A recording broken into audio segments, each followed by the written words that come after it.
அது என்றைக்கும் நமக்கு வாழ்க்கைக்கு விளக்கு, ஊன்றுகோல், மிகப்பெரிய தத்துவம், மிகப்பெரிய நமக்கு வாழ்க்கை விளக்கத்தை சொல்லக்கூடிய ஒரு அழகு. இதைத்தான் நம்முடைய ஞானிகள், தாயுமான சுவாமிகள் இருந்து, ரமண மகரிஷியிலிருந்து அத்தனை ஞானிகளும் அத்தனை பேரும் நமக்கு சொல்லிக் கொடுத்திருக்கிறார்கள். இந்த மனம் ஒன்று தூய்மையுடையதாக இருக்க வேண்டும். இதைத்தான் திருவள்ளுவர் சுருக்கமாக சொன்னார். மனத்துக்கண் மாசு இளநாதல் அனைத்தரன் ஆகல நேர பெறன்னார். மன தூய்மை ஒன்று போதும். அதைத்தான் அருணகிரிநாத சுவாமிகள் சொன்னார். வாழ்க்கையில் நமக்கு சிக்கல் இருக்குது, பிரச்சனை இருக்குது, பண தேடல் இருக்கிறது, வாழ்க்கையை நகர்த்தணும், வாழ்க்கை போராட்டங்கள் இருக்குது, இல்லைன்னு சொல்ல முடியாது. இதிலே மனம் உடல்கிற பிரச்சனை இருக்குது பாருங்க. அதுதான் அவரே சொன்னார். ஏன் மனிதன் ஆசைப்படுவது வாழ்க்கை, பேராசைப்படுவதுதான் நிராசை வாழ்க்கையாக மாறுகிறது. ஆசை இன்னும் சொல்ல போனார், ஒரு உருவகம் பண்றார் அருணகிரி சுவாமிகள். மனம் இருக்கிறதே, இது ஒரு ஊஞ்சல் மாதிரி. இந்த ஊஞ்சல் முன்னும் பின்னும் அசையணும்னா சங்கிலி வேணும். இந்த மனம் என்ற ஊஞ்சலுக்கு சங்கிலி எது தெரியுமா? ஆசை என்ற சங்கிலி. இந்த ஆசை அளவோடு இருந்தால் முன்னும் பின்னும் லேசாக ஆசையும் சந்தோஷமா இருக்கும். இந்த ஆசை என்ற சங்கிலியை பேராசையாக நாம் மாற்றிவிட்டோம்னா, சில ஆயிரங்களை நோக்கி பயணம் படுகிற போது, இது நம்முடைய வாழ்க்கைக்கு போதும் என்ற மனதோடு இது அசைகிற போது வாழ்க்கை சுகமான பயணம்.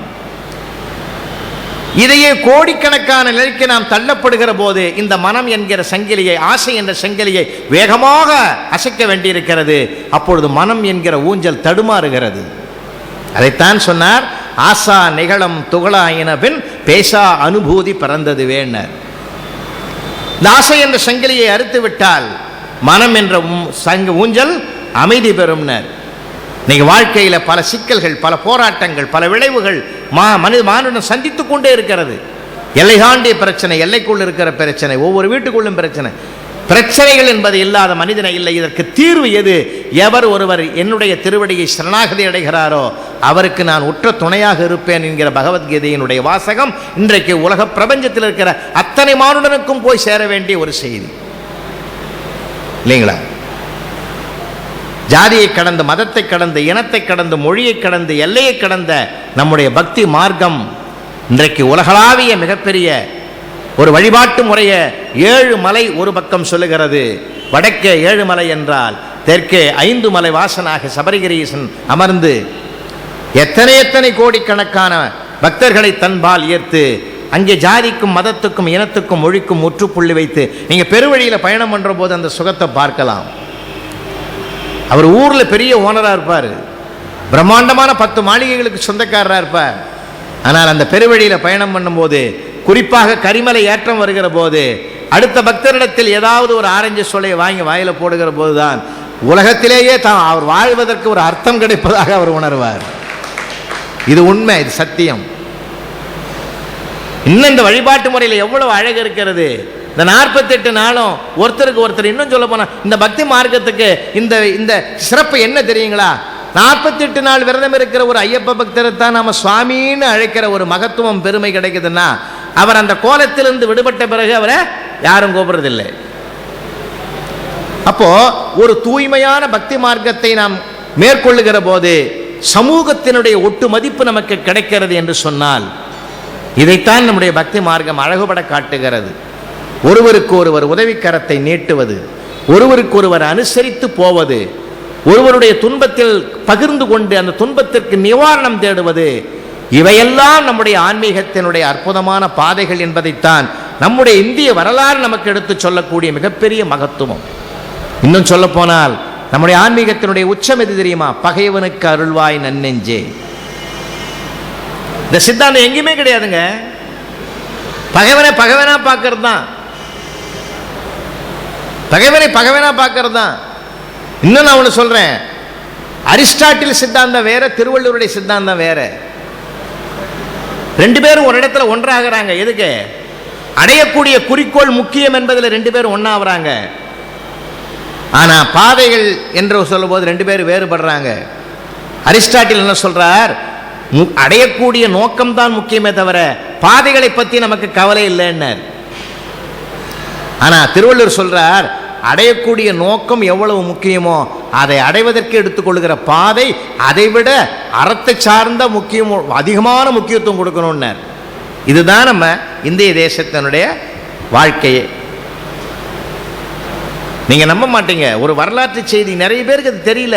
நான் என்ன கேட்கிறேன், பாட புத்தகத்தில் இதெல்லாம் கொண்டு வாங்கங்கிறேன். சும்மா அக்பர் சன் பானிபட்டு யுத்தம் இதெல்லாம் தெரிஞ்சு என்ன போகுது அவனுக்கு? இதை கொண்டு வாங்கன்றேன்.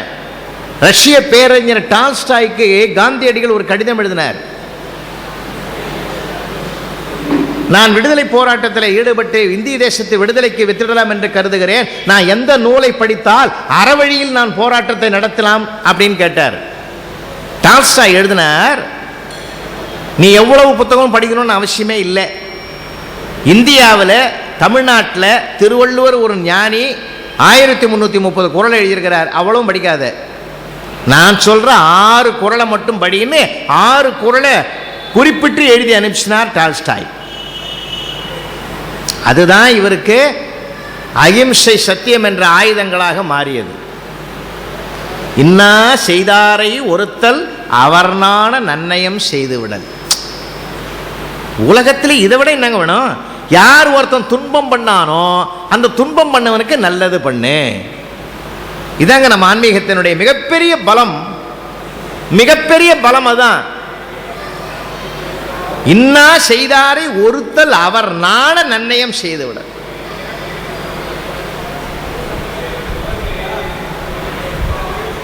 இல்லையா? எண்ணிய எண்ணியாங்கு எய்துவர் எண்ணியர் திண்ணியராக பெறின். மூணாவது, மனத்துக்கண் மாசு இளநாதல் அனைத்தரன் ஆகல நேர பெற. கொல்லான் புலாலை மறுத்தானை கைகூப்பி எல்லா உயிரும் தொழும்.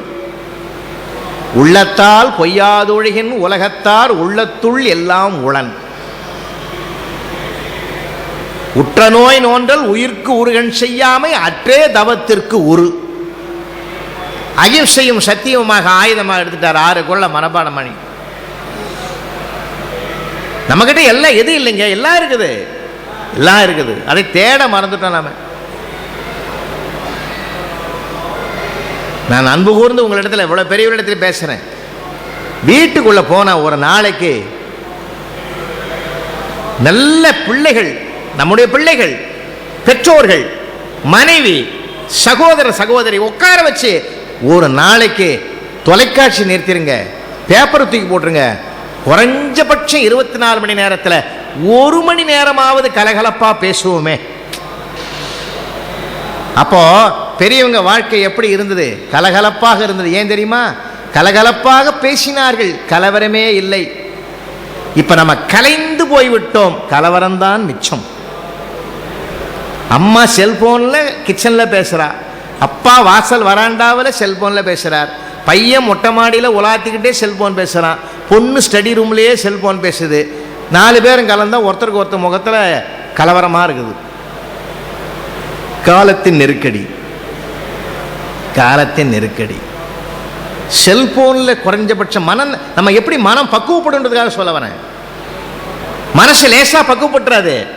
ஒவ்வொன்று நாளுக்கு நாள் நாளுக்கு நாள் நாளுக்கு நாள். இன்னொன்று சொல்லுங்க, பாசிட்டிவ் நெகட்டிவ் அப்ரோச். நிறைய பேருக்கு பார்த்தீங்கன்னா, தயவு செஞ்சு நான் ஒன்று சொல்றேங்க, ஆன்மீகத்தின் தன்மை எது தெரியுமா? எல்லாம் உடன்பாட்டு கொள்கையிலே போகிறது தான்.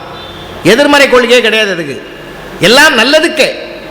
5 நிமிஷம் லேட் ஆச்சா நல்லதுக்கு. அதுதான் நம்ம பெரியவங்க நமக்கு சொல்லி கொடுத்தது இல்லையா? நம்ம மாறிட்டோமே, வருத்தமா சொல்றேன், மாறிட்டோமே. அந்த நாளில் எழுந்திருக்கிற போதே முருகா, ஐயப்பா, பெருமாளே, அம்மா, பராசக்தி அப்படின்னு தான் எழுந்தான். இப்போ எல்லாமே குடும்பமே ஐயோ ஆராயி போச்சு எழுந்திருக்கடான்றான். இவன் பதறது இல்லாமல் தூங்கிங்கிற பசங்கள்லாம் எழுந்து இன்னமும் ஏதோ ஆகி போச்சுன்னு சொல்லி ஐயோன்ற வார்த்தை தான் தொடங்குறான். சார், குறைஞ்சபட்சம் நான் என்ன கேட்குறேன், நல்ல மனம் அமையணும்னா ஒரு செல்போன் ரிங்டோனாவது நல்லதா வைங்கன்றேன். நீங்க தப்பா நினைக்காதீங்க. எதை எதை நாம் திரும்ப திரும்ப நினைக்கிறாமோ நம்ம அதுவாகவே மாறுவோம் ஐயா. அதுவாகவே மாறுறதுக்கு வாய்ப்பு இருக்குது. மகாகவி பாரதி மிகப்பெரிய சித்தன். அவன் மிகப்பெரிய சித்தன் சார். மார்கழி மாதம் 15 நாள் அவன் வாசலில் குடுகுடுப்புக்காரன் சொல்கிறான், நல்ல வார்த்தை சொல்கிறான். பாரதி அதை பற்றி கவலைப்படலை. 15 நாளைக்கு பிறகு 16வது நாள் காலையில் குடுகுடுப்புக்காரன் 4 மணிக்கு வெள்ளிக்கிழமை வந்து என்னமோ சொன்னான்னு சொல்லி அப்போ தான் குளிச்சு முடிச்சுட்டு ஒரே ஒரு 4 முழ வேஷ்டி தான் இருக்குது அவருக்கு, பாரதிக்கு புது வேஷ்டி, மற்றதெல்லாம் கிழிஞ்சு போன வேஷ்டி. செல்லம்மா சொன்னாங்க, அம்மா ஐயா இன்னைக்கு ஒரே ஒரு வேஷ்டி தான் இருக்குது, இன்னைக்கு வெள்ளிக்கிழமை இதை உடுத்திக்கிட்டு வாங்கலேன் அப்படின்னு 4 மணிக்கு காலையில் அதிகாலை பொழுதில் குளிச்சு நீராடிட்டு வந்த பாரதி கிட்ட கொடுக்குறார். அவர் கற்றார், துண்டை எடுத்து தோட்டிக்கிட்டே வெளியில் வர்றார். அந்த குடுகுடுப்புக்காரன் சொன்ன வார்த்தையை கேட்டு துண்டை எடுத்து இடுப்பில் கட்டிக்கிட்டு அந்த 4 முழ புது வேஷ்டி எடுத்து அவனுக்கு போத்திட்டு வீட்டுக்குள்ளே வந்துட்டார். எங்கேயா துண்டு காணா, வேஷ்டி காணா, துண்டு இருக்குது என்ன? செல்லம்மா இன்றைக்கு குடுகுடுப்புக்காரை யாம் பாராட்டினோம். ஆமாம் கிழிஞ்சுது, அத்தனையும் கிழிஞ்சதுன்னு தான் இதை ஒன்றை வச்சிருந்து கொடுத்தேன், அதுவும் போச்சா? வருத்தப்படாதே. நேற்று வரையில் அந்த குடுகுடுப்புக்காரன் சில வார்த்தைகளை சொன்னான், அவனுக்கு நாம் யாம் பரிசு கொடுத்தோமா?